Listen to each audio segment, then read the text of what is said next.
Cada ano, alrededor de 5.000 persoas son diagnosticadas con leucemia en España, unha enfermidade que pode ter cura grazas á doazón de medula.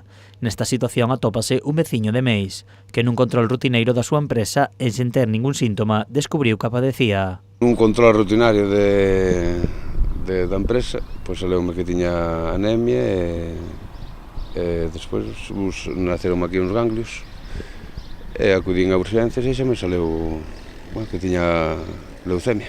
A enfermidade pode afectarlle a calquera persoa, por iso pide a veciñanza que se sumen á doazón de medula. Sí, un chamamento para que a xente se faga donante e, a ver, que non costa nada e pode salvar moitas vidas. Neste particular a miña, claro.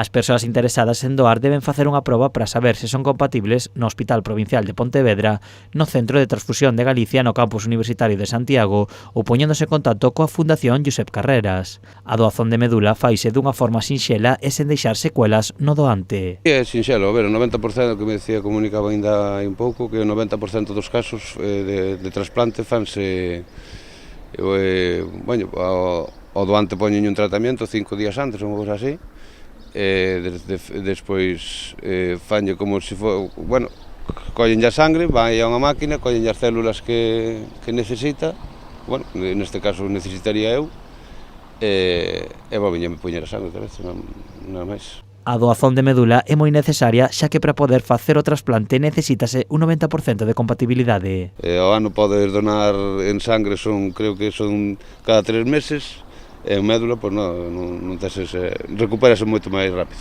De feito, cada ano pódese doar máis veces medula que sangue. Canta máis xente hai xa, máis posibilidades hai de encontrar o porcentaxe de compatibilidade, que ten que ser dun 90% para arriba, claro. Tras recibir varios tratamentos, Ángel acaba de atopar un doante compatible. A primeira semana de xullo terá lugar a operación.